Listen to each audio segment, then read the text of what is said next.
주일 낮예배를 드리겠습니다. 오늘 주신 성경의 말씀은 시편 46편 1절부터 5절까지 10절 11절의 말씀입니다. 시편 46편 봉독합니다. 하나님은 우리의 피난처시요 힘이시니 환난 중에 만날 큰 도움이시라. 그러므로 땅이 변하든지 산이 흔들려 바다 가운데 빠지든지 바닷물이 솟아나고 뛰놀든지 그것이 넘침으로 산이 흔들릴지라도 우리는 두려워하지 아니하리로다. 한 시내가 있어 나뉘어 흘러 하나님의 성 곧 지존하신 이의 성소를 기쁘게 하도다. 하나님이 그 성 중에 계심에 성이 흔들리지 아니할 것이라. 새벽에 하나님이 도우시리로다. 10절입니다. 이르시기를 너희는 가만히 있어 내가 하나님됨을 알지어다. 내가 뭇 나라 중에서 높임을 받으리라. 내가 세계 중에서 높임을 받으리라 하시도다. 만군의 여호와께서 우리와 함께 하시니 야곱의 하나님은 우리의 피난처시로다. 아멘. 이번 주에도 역시 하나님이 도와주십니다.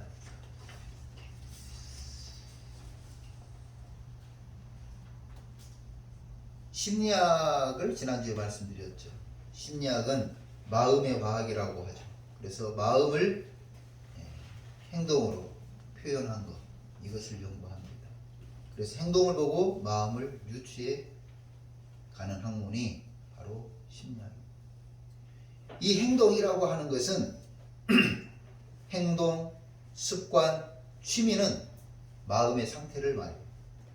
그래서 그 사람의 행동이나 말하는 것이나 습관이나 취미를 보면 이 사람은 착한 사람이다, 착하지 않은 사람이다 알 수 있는 거죠.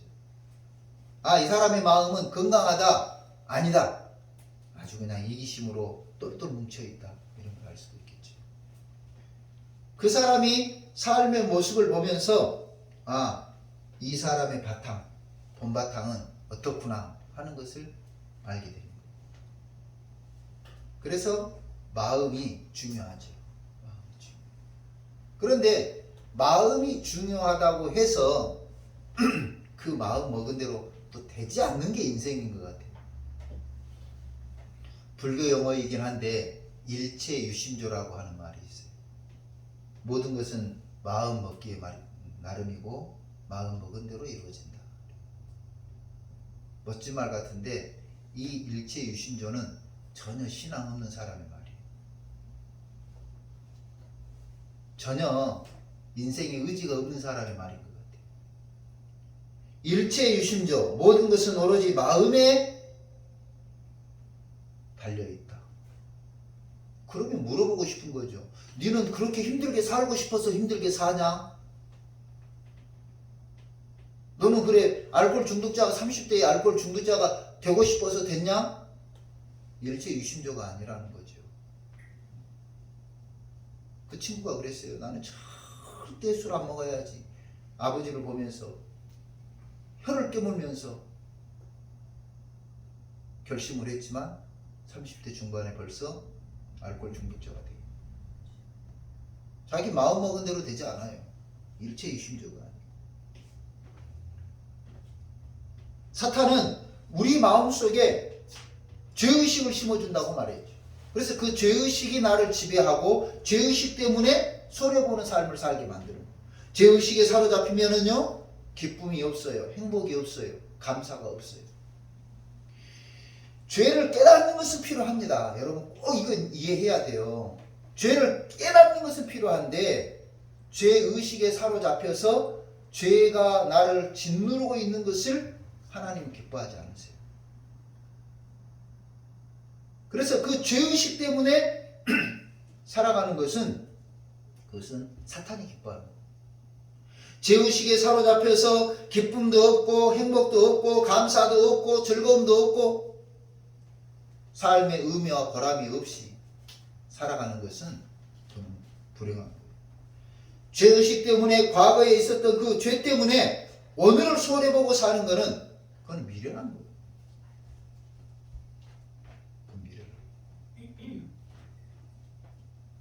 세상 가수들도 아는 거 아니에요. 과거는 흘러갔다니까. 흘러간 과거 때문에, 치유되지 않을 그 과거 때문에, 회복될 수 없는 그 과거 때문에 오늘을 손해보면서 힘든 자기의 인생을 살아가는, 기쁨도 없이, 감사도 없이, 행복도 없이, 보람도 없이, 의미도 없이, 죄의식은 그렇게 만들어요. 그래서 이것은 사탄이 주는 거라고 말씀드렸죠. 이 죄의식은요, 심리적으로 위축하게 만들어서 오늘을 소홀해보면서 발전하지 못하도록 만들어요. 미래지향적인 삶을 살지 못하도록 하는 것이 죄의식이에요.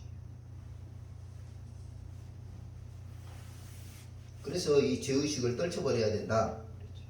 죄의식을 떨쳐버리는 것은 회개입니다. 이 죄에 대한 것은 회개를 해야 돼요. 회개. 근데 이제 우리가 이 회개라고 할 때 꼭 중요한 것이 뭐냐면, 이제 아이들을 키우면서 깨달은 건데요. 아이들을 키우면서 아이가 잘못했어요. 그런데 와가지고 아빠 미안해요. 다시는 안 그럴게.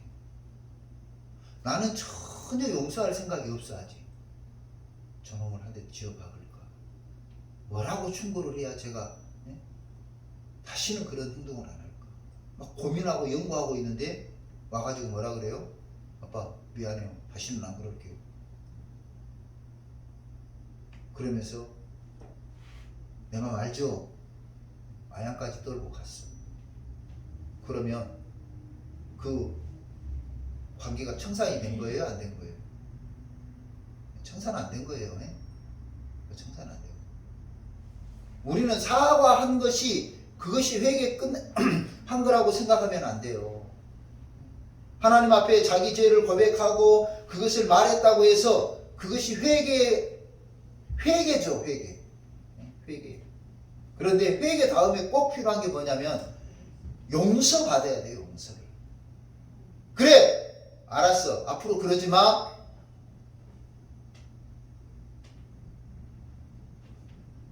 그 용서를 받아야 돼요. 근데 사람들은 용서를 별로 받지 않아요. 용서는 받지 않고 자기 잘못했다고 말하는 것만 말한 거로 끝나면 안 되는 거지. 이 아이가 와가지고 아빠 미안해요. 다시는 안 그럴게요. 그러고 갔다 해서 내 마음이 풀리나? 내 마음이 용서가 되나? 아니라니까요. 하나님도 그러시지 않겠냐 하는 거죠. 저는 미쁘시고 의로우사 우리의 죄를 다 용서하심에도 불구하고 그 용서했다고 하는 것을 우리에게 보여주시는 거예요. 알려주시는 거예요. 깨닫게 해주시는 거예요. 그래서 뭐라고 그랬어요? 너희 죄가 주홍같이 붉을지라도 양털과 같이 희게 하신다. 죄사함의 선언을 주신다는 거죠. 그래서 우리 마음속에 회개하고 죄에 대해서 회개하고 반드시 용서의 확신이 있어야 돼요. 말씀을 주셨다든지 어떤 환상을 주셨다든지 하나님이 네 죄를 용서했다고 하는 저희가 이제 그 착각을 하면서 살았던 세월들이 많았던 것 같아요. 그래서 나는 회개했다. 그런데 어느 날 숨을 고르고 다시 올라오죠. 그 마음이 그 죄가 또 올라와요. 또 기억이 나는 거예요. 그건 용서받은 게 아니에요. 동이 서에서 먹은 것처럼 너희 죄가를 기억지도 않으시는 하나님이 우리의 마음속에서도 그것을 기억하지 않도록 만들어 주신다고 분명히 말씀하셨어요. 그래서 죄를 짓는 인생이 꼭 필요한 것은 죄의식이 아니에요. 죄의식이 아니고 회개입니다. 이 회개할 때 우리 구주 예수 그리스도께서 십자가에 죽으심으로 우리의 모든 죄를 담당하신 것처럼 우리의 모든 죄를 용서하십니다. 그리고 이 죄에서 극복할 수 있도록 하나님이 우리를 도우신다. 그것이 이제 하나님이 우리를 도우시는 모습이에요. 이번 주도 역시 하나님이 우리를 도우신다고 하는 사실을 말씀드립니다. 요즘 만나보면 사람들은 힘들다고. 인생을 살아보니 마음대로 되지 않는다. 게다가 경제가 어렵죠. 정치는 혼란스럽죠. 온통 서민이 감당하기 어려운 소식들이 많습니다. 직장 생활하는 사람들도 힘들다 그럽니다. 사업하는 사람들도 힘들다 그럽니다. 최근 들어서는 65세 이상 어르신들도 이제 힘들어 죽을 지경이라고. 어르신들은 교통비 논란에 힘들어 죽을 곤욕을 치르고 계세요. 그나마 좀 교통비 전략이 되고, 그래서 그것이 지출이 해야 될 지출이 줄면은 어때요? 반대적으로 수입과 같은 거죠. 그런데 그것을 뭐 주니 안 주니, 뭐 책임을 누가 져야 되니, 어른들이 얼마나 힘들겠어요. 어제 서울에 갔는데 이제 이 사무실에 종이, 신문 이것을 모았어요. 카니발에 하나 가득 싣고 이제 갖다 버렸습니다. 350kg 되는데 이 350kg의 그 비용이 31,000 몇백 원. 그런데 이제 이런 말을 하는 거예요. 작년 이맘때는 이 정도 무게면 한 10만 원은 됐다. 그러니까 폐지 값도 3분의 1로 떨어져 버린 거예요. 그래서 이제 가서 그 오후에 그거를 이렇게 폐지 모으는 고물상에 내리고 있는데 할머니들이 카트 이렇게 리아카 이런 거에, 리아카는 좀 큰 거, 카트 같은 거에다 이제 박스를 해가지고 오시는 거예요. 그래서 뭐 3천 몇백 원, 옷이 좀 많이 나가는 것 같아요. 옷 보따리 2개 가지고 오신 분은 6천 몇백 원을 가져가시고, 하루 종일 돌아서 5, 6천 원, 7천 원을. 그 어른들하고 이야기를 하는데 경제가 어려우니까, 주머니에 돈이 없으니까 인간관계도 힘들더라 하는 이야기를 들었어요. 공감이 가는 말이었습니다.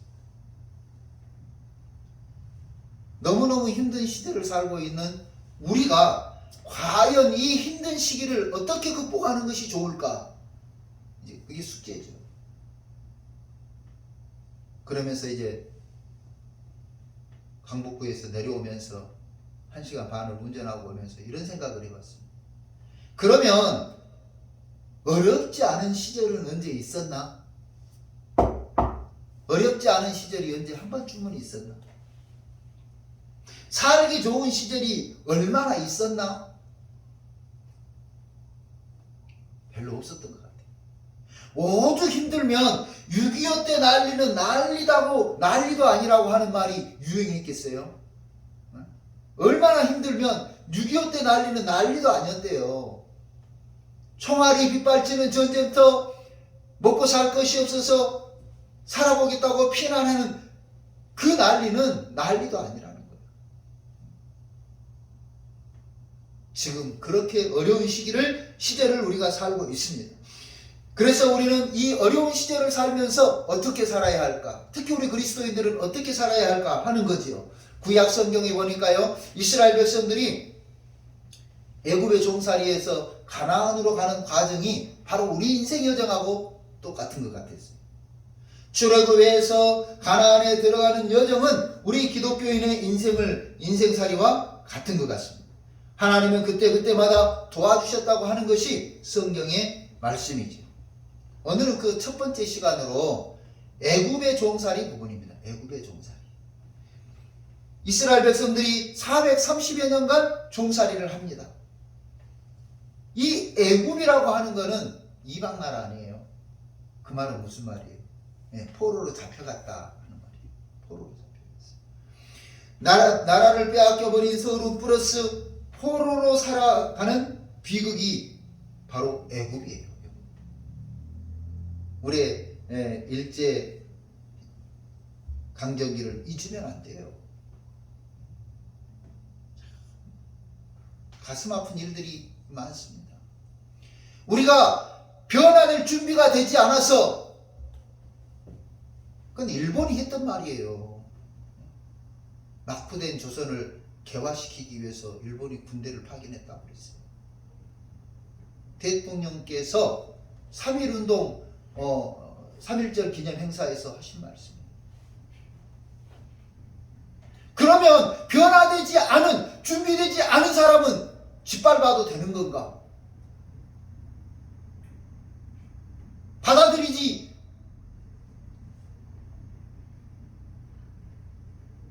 학교 선생님이 학생들이 잘 이해를 못해. 그러면 두드러 패고 패 닦아도 되냐는 거예요.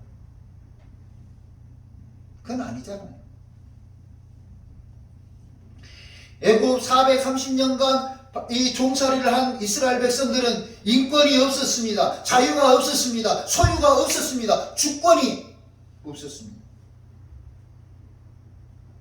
민족을 이룰 만큼 엄청난 기간이었음에도 불구하고 그들은 종살이를 하면서 강제 노동에 시달렸고, 사내 아이가 태어나면 죽여야 했고, 각종 악한 정책에 고통을 당해야 했습니다.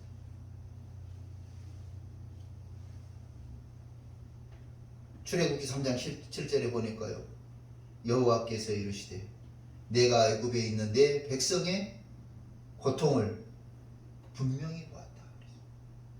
이스라엘 백성들이 애굽에서 고통당하고 있는 것을 하나님이 보신 거예요.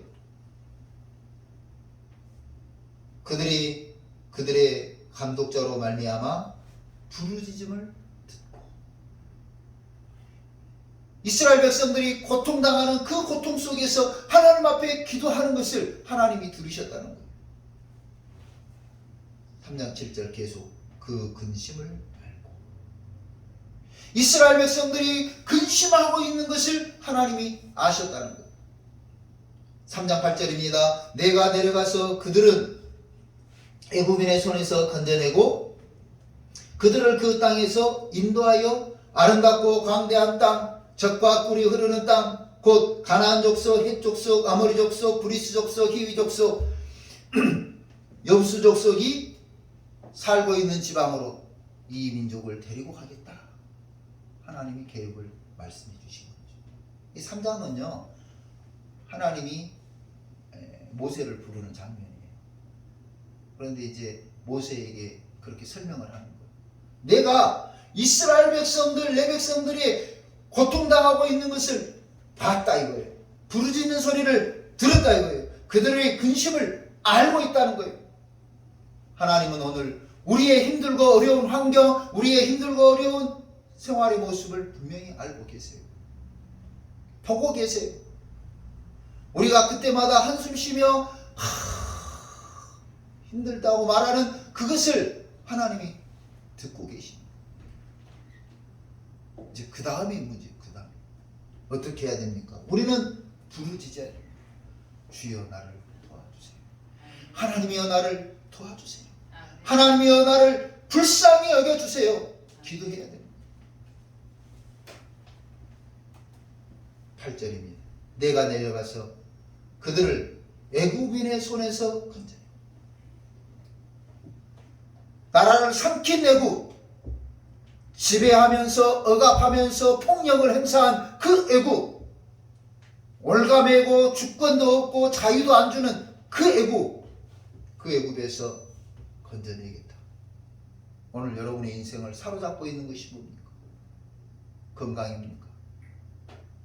건강이라고 하는 그 애굽, 건강을 뺏어버리고 간 애굽, 자유를 뺏어버린 애굽, 경제를 뺏어버린 그 애굽에서 건져내시겠다.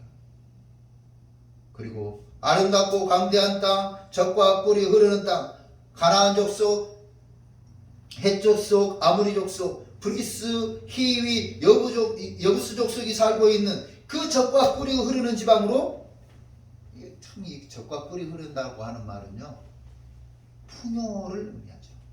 먹고 살 것 걱정 없는 풍요, 근심 걱정 없는 풍요, 감사와 안정이 보장된 나라, 거기가 바로 젖과 꿀이 흐르는 아름답고 광대한 땅이죠. 하나님이 오늘 애국 같은 세상에서 우리를 하나님이 가나안으로 인도하십니다.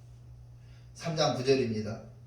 이스라엘 자손의 부르짖음이 내게 달하고 애굽 사람이 그들을 괴롭히는 학대도 내가 보았으니 내 10절 내 백성 이스라엘 자손을 애굽에서 인도하여 내야겠다.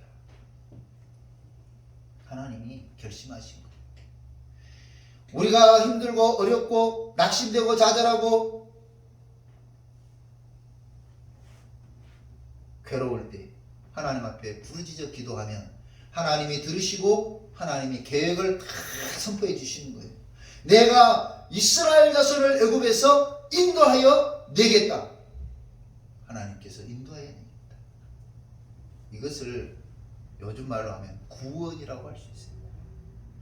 하나님이 우리를 구원해 주시는 거예요. 애굽의 종살이에서 구원하셔서 장차는 가나안 땅을 정복하는, 그래서 지주가 되게 하는, 여러분 종과 지주는요 완전 다른 거예요.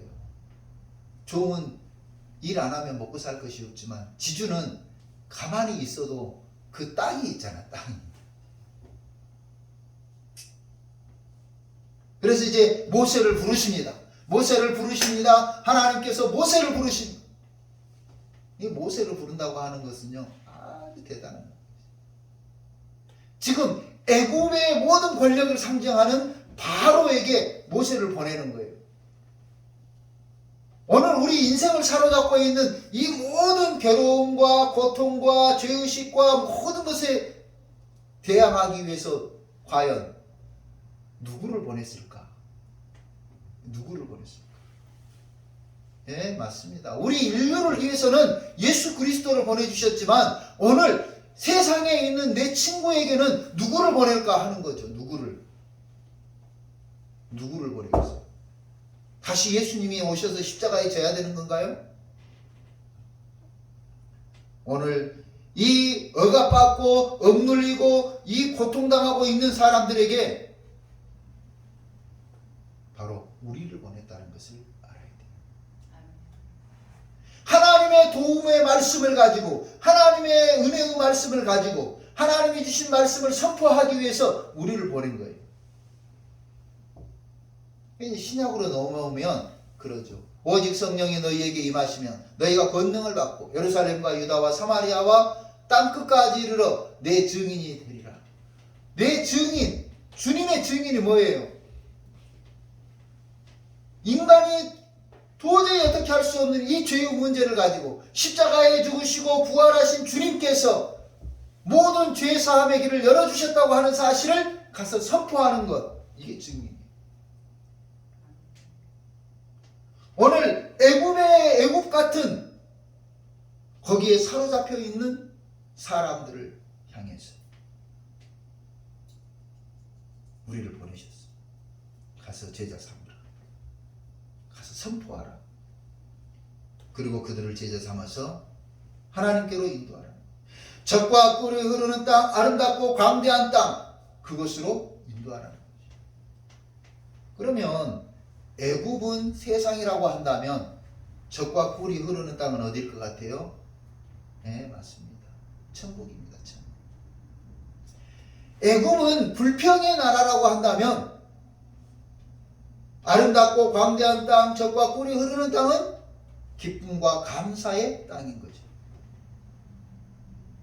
그래서 오늘 모세를 세우시고 모세를 하나님께서 사명자로 부르시고 그 사명자에게 하나님께서 은혜를 주셔서 모세를 부르신 것처럼, 보내신 것처럼 우리가 친구들에게, 이웃 사람들에게 말해야 돼요. 시편 46편은 이렇게 말씀하셨습니다. 하나님은 우리의 피난처시요 힘이 되시니 환난 중에 만날 큰 도움이시라. 그러므로 땅이 변하든지 산이 흔들려 바다 가운데 빠지든지 바닷물이 솟아나고 뛰놀든지 그것이 넘침으로 산이 흔들릴지라도 우리는 두려워하지 아니하리니. 여러분, 이게 무엇 말이에요? 요즘 쓰나미를 표현한 것 같아요. 쓰나미. 땅이 변하죠. 산이 흔들려 바다 가운데 빠지죠. 이게 뭡니까? 지각 변동이 일어나. 바닷물이 솟아나고 뛰놀든지 그것이 넘침으로 산이 흔들릴지라도 우리는 두려워하지 아니하리로다. 여러분, 이 3절에 시편 46편 3절의 말씀은요, 죽을 위기를 말해요. 죽을. 이번에 시리아 튀르키예 쪽으로 지진이 났죠. 그 죽은 사람의 숫자가 어마어마합니다. 바닷물이 솟아나고 뛰놀고 그것이 넘침으로 산이 흔들리고 지각 변동이 있고 결국은 그것 때문에 수만 명이 죽었어요. 그렇게 두려움, 죽음이 닥쳐온다고 할지라도 우리는 두려워하지 아니하리로다. 10절입니다. 너희는 가만히 있어 내가 하나님됨을 알지어다. 이 찬송이 있어요. 우리 같이 한번 부르겠습니다.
사로잡혀 애국과 같은 것입니다. 예. 건강이라고 하는 애국, 경제적으로 사로잡힌 애국, 심리적으로 위축되어 사로잡힌 그 애국에서 건져내기 위해서 오늘 주님을 보내셨고 우리를 보내신다는 사실을 기억해요. 그래서 피난처 대신 하나님이 계신다. 하나님이 너희를 구원하신다. 하나님이 너희를 도와주신다. 선포하면서 그들을 주께로 인도해내는 저와 여러분이 되시기를 주님의 이름으로 축원합니다. 기도하겠습니다. 고마우신 하나님 감사합니다. 하나님, 정말 힘들고 어려운 시절을 살아가는 우리 성도들을 사랑하여 주옵소서. 정치적으로 경제적으로 혼란스러운 이때에 심리적으로 또 여러가지 경제적으로 상황적으로 고통당하는 우리 성도들을 사랑해 주시고 이 땅의 모든 어렵고 힘든 사람들을 불쌍히 여겨 주옵소서. 다시 한번 하나님께서 은혜를 베푸셔서 이스라엘 백성들의 힘들고 어렵고 고통스러운 것을 보시고 그들의 울부짖는 소리를 들으신 하나님께서 이스라엘 백성을 적과 꿀이 흐르는 광대한 땅으로 인도하신 것처럼 우리 모든 힘든 영혼들을 하나님의 품으로 인도하여 주시고 하나님의 은혜의 나라로 인도하여 주옵소서. 하나님이 주시는 소망의 땅으로 우리를 불러주시옵소서. 그 역할을 주님이 하셨고 오늘 우리가 해야 된다는 사실을 알게 하시고 피난처 되시는 하나님께 저들을 인도해내는 우리 모든 성도들이 되게 하여 주시옵소서. 하나님은 우리의 피난처시요 힘이 되신 환난 중에 만날 큰 도움이라고 하는 사실을 선포하는 우리 그리스도인들이 되게 하여 주시옵소서. 힘들고 어려울 때에 나의 도움이 어디서 오겠느냐? 천지를 지으신 여호와 하나님께로라고 고백하면서 하나님을 선포하고 하나님의 나라로 인도해내는 모세를 보내신 것처럼 우리를 보내셨다는 사실을 기억하고 사명 잘 감당 잘하는 우리 성도들 되게 하여 주옵소서. 거룩하신 하나님 아버지, 과거 때문에 현재를 손해보는 삶을 살지 않게 하시고 힘들고 어려웠던 시간 때문에 지금 기쁨과 감사가 없는 삶을 사는 미련한 인생을 버리게 하시고 오늘도 우리를 도우시고 우리의 힘이 되시고 우리의 피난처가 되시는 하나님이 계신다는 사실을 바라보면서 오늘도 사명 감당하기 원하는 우리 능동교회 성도들 되게 하여 주옵소서. 예수님의 이름으로 기도하옵나이다. 아멘.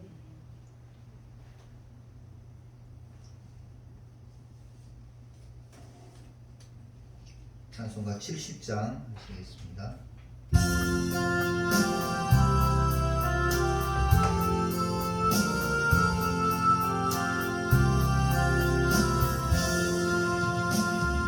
피난처 있으니 환난을 당한 자이리로라. 똥들이 면하고 물결에 일어나 산 위에 넘치되 두렵잖네. 이방이 떠들고 나라들 모여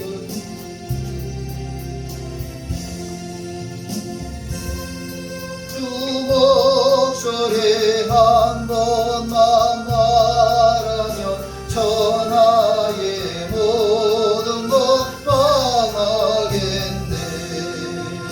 만유주 하나님 우리를 도우니 피난처요.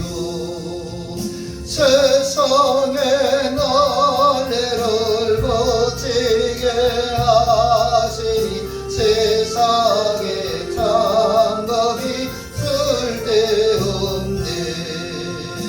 높으신 하나님 우리를 구하니 할렐루야.